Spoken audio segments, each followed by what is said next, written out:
안녕하세요. 킹스 아카데미 원장 안미숙입니다. 영국계 교육과정은 영국에서 관리를 하는 과정이겠죠. 그래서 시험이라는 것도 그 나라에서 이제 좀 많이 개발이 되어 있어서 키 스테이지마다 목표들이 굉장히 많이 구체적으로 되어 있고 시험들이 있고 커리큘럼이 좀 정리가 좀 잘 되어 있는 편이라서 저는 개인적으로 영국 커리큘럼을 좀 선호하는 편이기는 해요.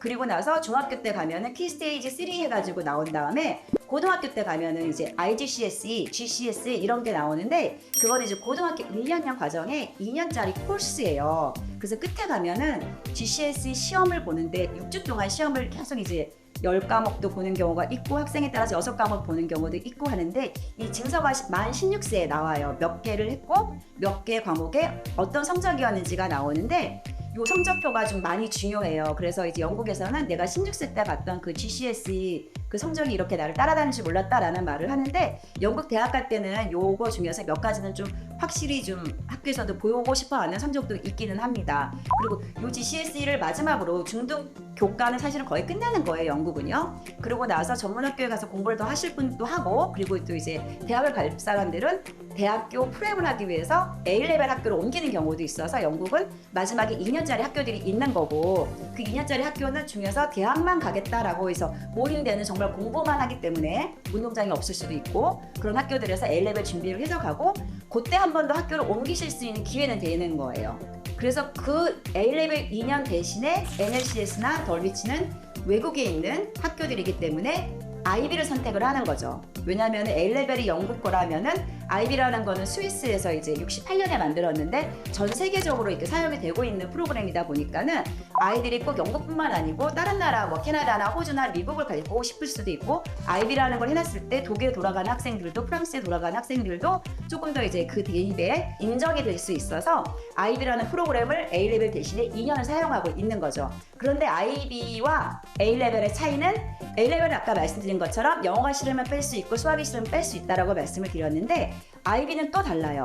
6개 그룹에서 굉장히 이렇게 라운드된 인재를 원해요. 그래서 수학, 과학으로 굉장히 특출난 아이인데 영어와 세컨 랭귀지까지 굉장히 잘해야 되는 그런 상황이 와서 이게 좀 어려움이 겪을 수도 있어요. 그래서 그 얘기는 또 나중에 한번 IB 말씀을 드리고 지금은 제가 그 각각 학교의 그 IB 커리큘럼하고 그거 말씀드리는 중이었어서 영국계 커리큘럼은 이렇게 생겼다라는 거 말씀을 드리고요. IB 그 DP 과정과 IB에 대해서 조금 말씀을 드리고 싶은데 점점점 많은 나라들이 점점점 많은 학교들이 IB를 선택을 해서 그렇게 미국계 커리큘럼을 쓰다가 IB를 전환이 되거나 영국계를 쓰다가 IB로 전환이 되거나 이렇게 하는 학교들이 좀 많이 생겨나고 있고 147개국 정도에서 수업을 하고 있는 IB 프로그램인 거예요. 그런데 그렇게 IB를 해서 대학을 간 후에 대학을 가서 굉장히 좀 좋은 점도 굉장히 많아요. 저희도 학생들을 IB 한 애들을 대학을 많이 보내는데 수학이나 과학 같은 경우에 얘네들이 대학 1학년 과정까지 했는데 또 그 내용 자체가 굉장히 깊이 있게 들어가는 것과 내용을 많이 알아야 되는 것과 소논문도 썼어야 했고 그래서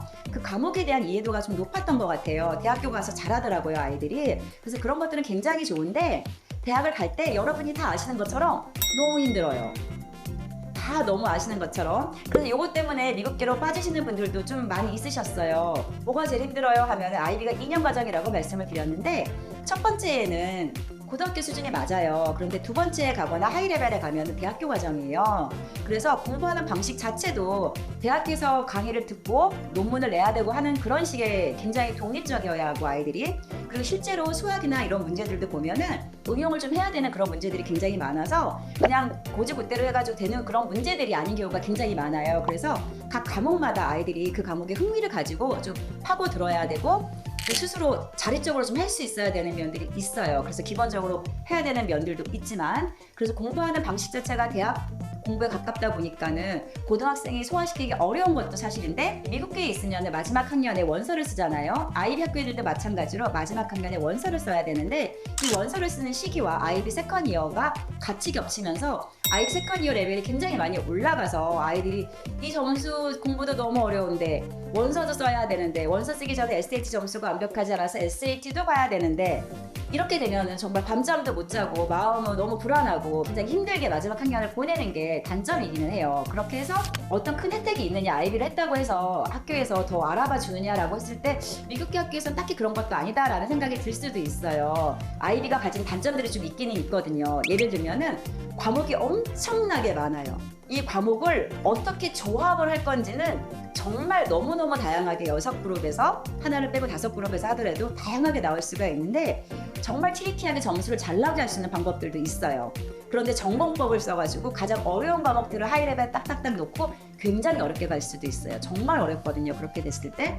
그러면은 미국에서는 근데 또 만점이 45점이면 점수만 봐서 이렇게 좀 잘했다 못했다 판단을 하는 경우에 공부를 좀 정말 리거러스하게 어려운 도전적인 과목을 했던 학생들은 좀 억울한 면이 있을 수가 있는 거예요. 왜냐면은 그렇지 않은 애들이 좋은 점수로 쉽게 점수를 받아서 좋은 대학을 가는 경우도 눈으로 보게 되거든요. 그러면은 많이 억울해져요. 그럼 이렇게까지 어렵게 내가 공부를 할 필요가 있었나 이런 생각이 들 수는 있는데 졸업을 한 학생들하고도 얘기를 해보면 분명히 굉장히 어렵다 그 과정이 단점은 있는데 다시 돌아갔을 때 그러면 AP를 할래 IB를 할래 하면은 더 쉬운 과정에는 뭐 AP로 간다고 꼭 다 그렇게 말을 하지는 않는 것 같아요.